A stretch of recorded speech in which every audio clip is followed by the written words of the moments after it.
Bhagavad Gita is a book of mankind's collected experience of and answers to life's most basic questions.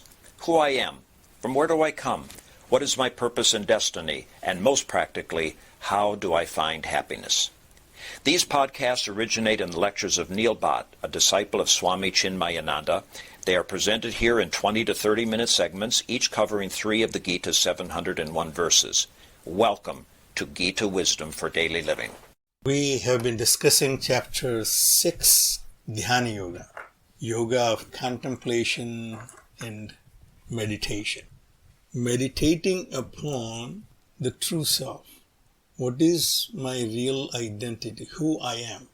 So we have seen in previous chapters in Bhagavad Gita that Bhagavan tried to explain that the self is not this mortal self that you think you are, but it is everlasting, ever-pervading, own-knowing self. You are no different than I am. Bahuni me vyatitani janmani. You and I, have spent many lives. I know them all, but you don't. Once you come to realize the same knowledge that I have as Krishna, as Ishvara, you will also know all of them. In other words, there won't be any difference between I, the Krishna, and you, the Arjuna. Arjuna and Krishna are one and the same, identified with different equipment. So Bhagavan had given us enough instruction how to change this paradigm from identification with this limited self to the higher self.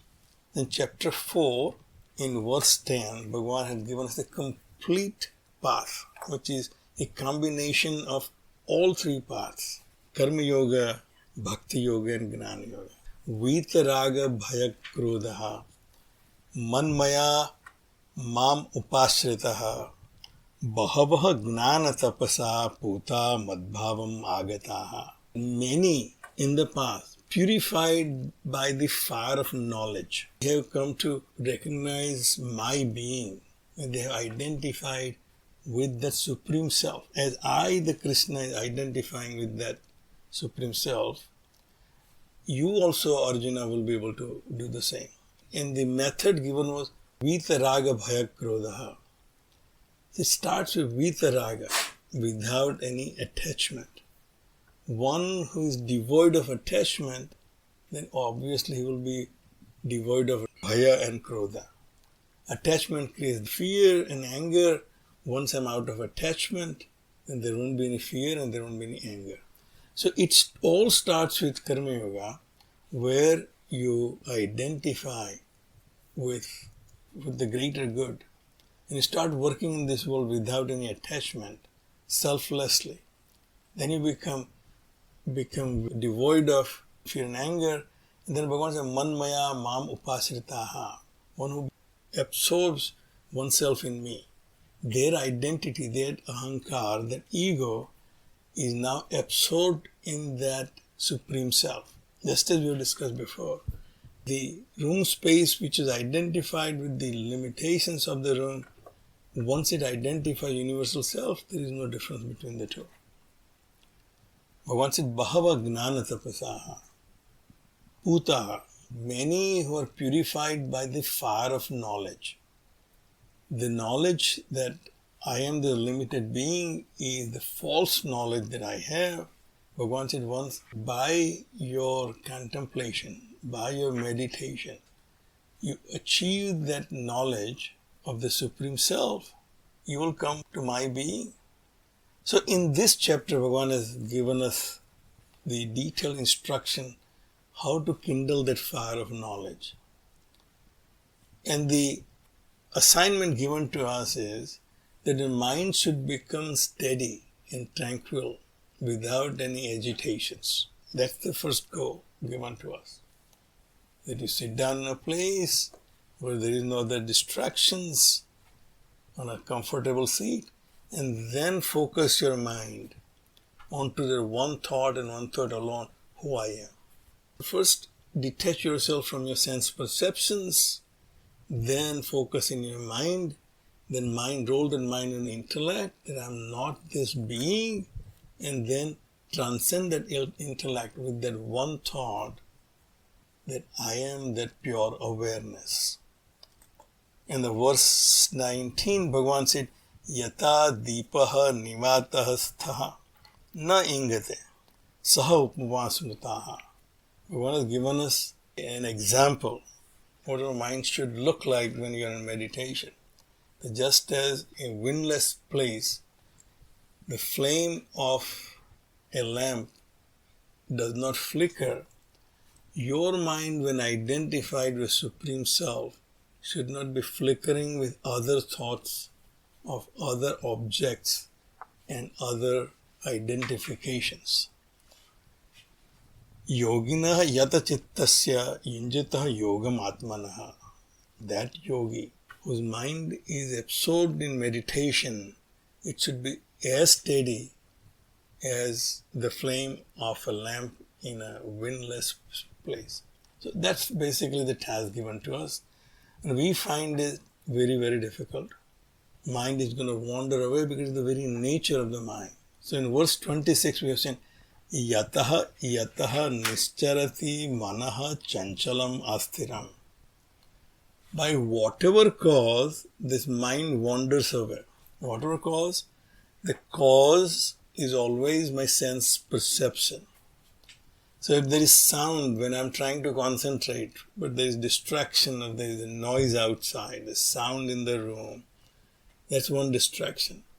The smell, agarbatti, is there or not, foul smell, or any touch, if it's a windy place or not very comfortable, it's too hot.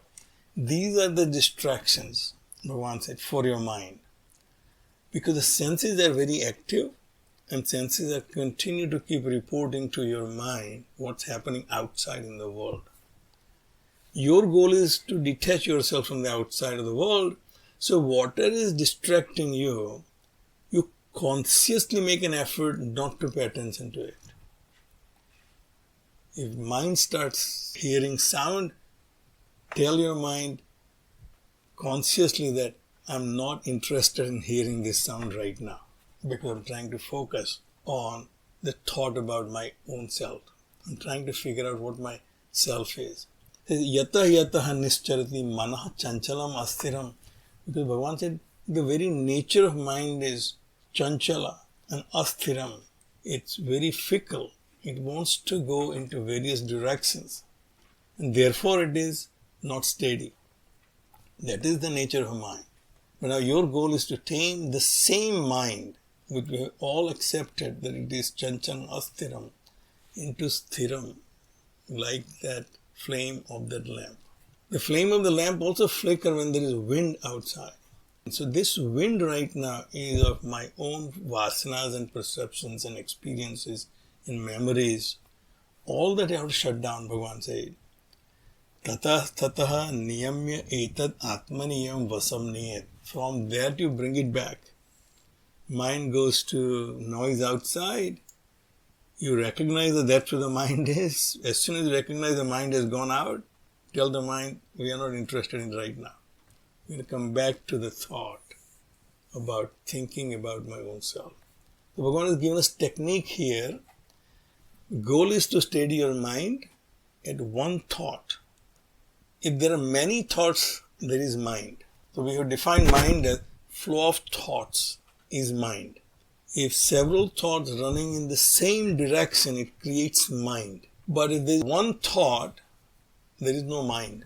When the first thought comes, there is no mind. Second thought comes, it reinforces the first thought. But then many thoughts start flowing in that same direction, it creates mind. But if only one thought about my own consciousness, who I am, is my consciousness different than the consciousness of other beings? Then it's only one thought and therefore there is no mind. And Swamiji says when there is no mind, there is no ahankar. There is no ego. Because ego is only when the self is identified with the mind, it becomes ego. When I identify with my own limitation, my body, mind and intellect, my accomplishments, my achievements, my possessions, it creates ego. But the mind is only one thought. There is no mind and therefore there is no ahankar. Atmani evam vasam nayet. You are bringing it back to the one thought and establishing that thought into my own self. Is myself different than the selves of all the beings in this world? Is myself different than all pervading self? Bhagavan said, if you can practice that, then you will achieve that oneness with the self. And the result of that we will discuss in the next few verses. It says, Prasanta manasam hi enam yoginam sukham uttamam upeti santa rajasam brahma bhutam akalmasam uttamam sukham upeti hi enam yoginam.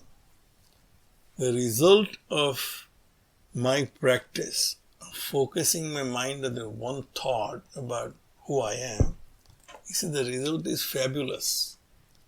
That yogi, uttamam sukham upeti enam, yogi achieved the supreme bliss by prasanta manasam, by this very tranquil mind. Mind is not running in many directions, it only runs in one direction, becomes supremely tranquil. Prasanta manasam, santa rajasam. There is no other thought to gain anything, to accomplish anything. My passions are quietened. So every moment there is a thought in my mind, I need to do this or I need to achieve this, or let me get this thing done. The mind is constantly running in this rajasic mode to achieve things, getting things done. Why are you sitting lazily? That rajas is quietened. So it said, Santa Rajasam Brahma Bhutam Akalmasham. Akalmasham, without any sin. It has become sinless, without any sin. Sin is nothing but impurities in my mind.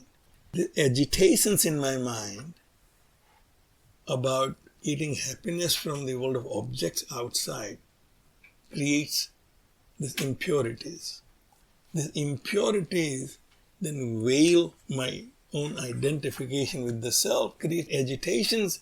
Agitations create veiling. I now do not know who I am, and I'm trying to get the happiness from outside.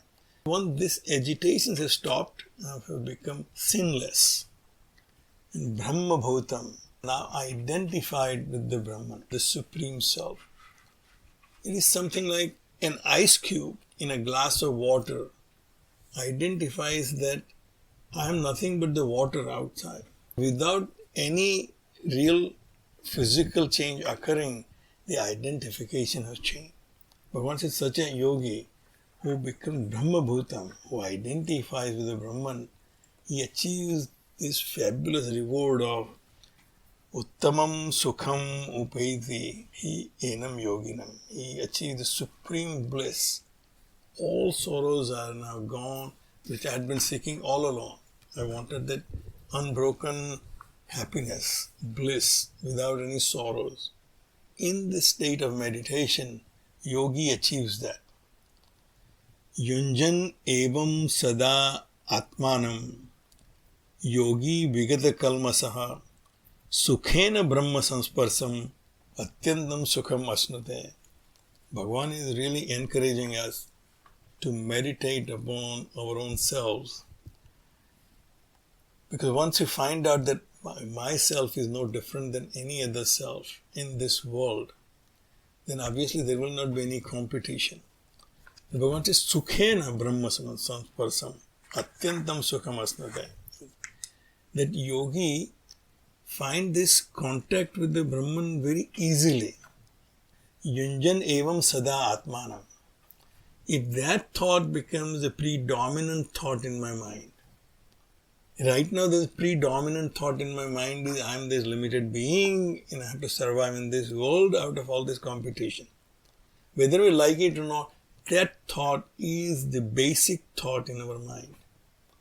We have all other thoughts, but the underlying thought is I am this person who has to make his living and compete in this world outside. As easy it is for us to think about that, Bhagavan said when you change it to make it as easy to think about that I am not this limited being, but I'm this all-pervading, almighty self, but playing my role as this limited being right now. Just as Krishna said, I'm playing this role of Krishna, but I'm not born. I'm ajaha. I never took birth as the Supreme Being, but I'm still playing this role of Krishna. Bhagavan said, when that thought becomes predominant in that yogi's mind, yunjan eva sada atmanam, yogi vigata kalmasaha, that yogi becomes free of all sins, because now he is not identifying with any of the agitations of his mind, any of the shortcomings of his intellect, or any of the pains of the body. Bhagavan has defined yoga in this chapter, dukkha sanyoga viyoga yoga sangita. Detachment from the sorrows is yoga. Detachment to the attachment to sorrows. We have this tendency to attach to our sorrows more than we attach to our happiness. Sorrows of at my body level, if there is something not right with my body, my mind will constantly go there. If I'm not happy about something, my mind will go there. So we're always focused on what is not right in our life. Bhagavan said, when you focus on what is really right about you, that you are that ultimate self, that becomes a predominant thought. All this attachment to the dukkha will drop. Because it is not my dukkha now, it is my body's dukkha or my mind's dukkha. Sukhena Brahma Samsparsam Atyantam Sukham Asnate. He enjoys this contact with the Brahman very easily. One who has dropped this identification with limited self, he enjoys this contact with the Brahman very easily. So Swamiji points out here that this may be an argument for dualistic philosophers, that here Bhagavan said that someone is contacting someone, then there are two entities.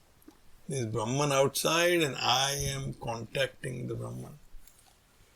Swamiji says, the Vedanta clarifies that this contact is basically something which is praptasya prapti. I was always in contact with myself, but veiled through my agitations of my mind.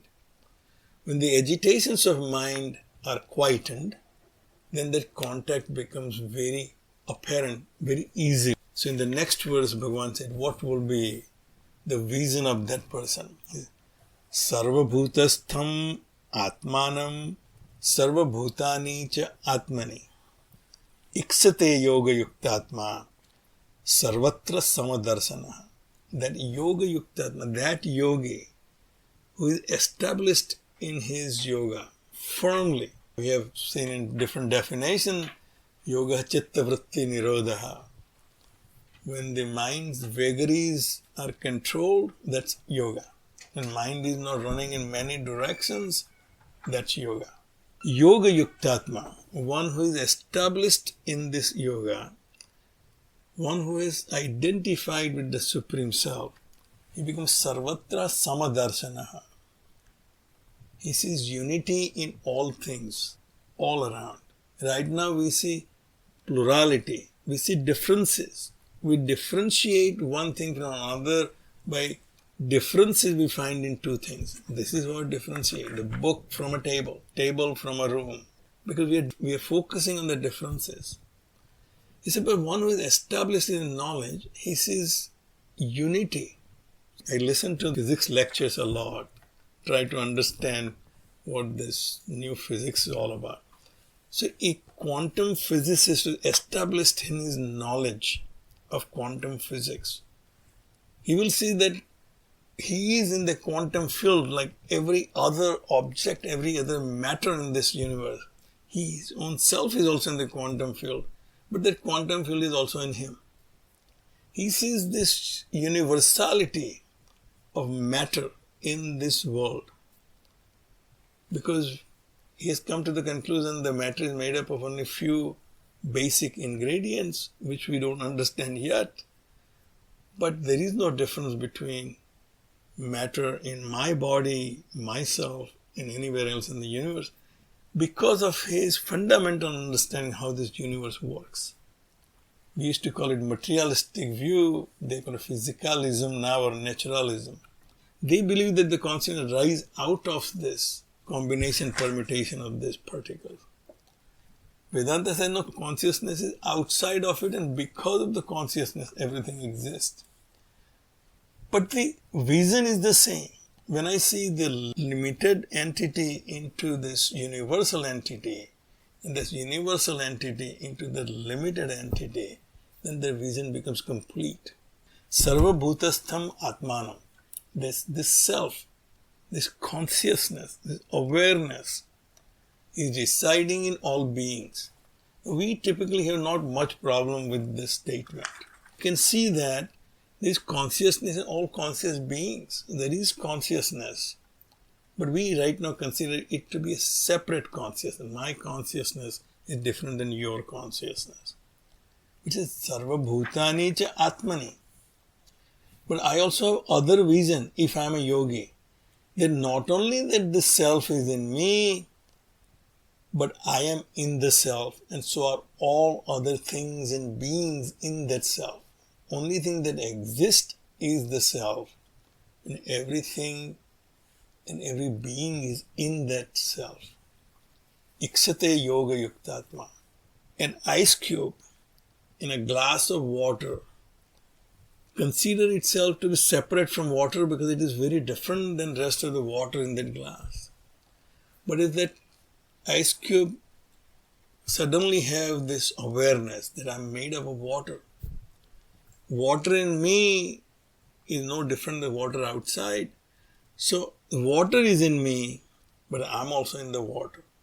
When that connection is made, then the vision of this world will be different for us, Bhagavan said. Sarva bhutastham atmanam, sarva bhutani cha atmani. So one way I'll see the differences in all beings, but I'll also see similarity. That even though all beings are different, the consciousness functioning through them is one and the same. Is the same consciousness as in me. But the same token, none of us can exist. Nothing can exist unless there is an all-pervading substratum in which we all exist, which we call all-pervading self, God, or Brahman. If a quantum physicist will say quantum field. So, with that vision, Bhagavan said, the yogi's vision becomes complete and he becomes sarvatra samadarsana. He sees equality, he sees similarity in all things and beings. We'll stop right here. If you find this podcast helpful, please support it by donating any amount by going to the episode's website at neilbhatt.podbean.com or at chinmayarichmond.org. Thank you. Om Sarve Bhavantu Sukhina Sarve Santu Niramayaha Sarve Bhadrani Pashyantu Ma Kaschid Dukkha Bhag Bhave. Om Shanti Shanti Shanti. Harihi Om. Shri Gurubhyo Namaha. Harihi Om.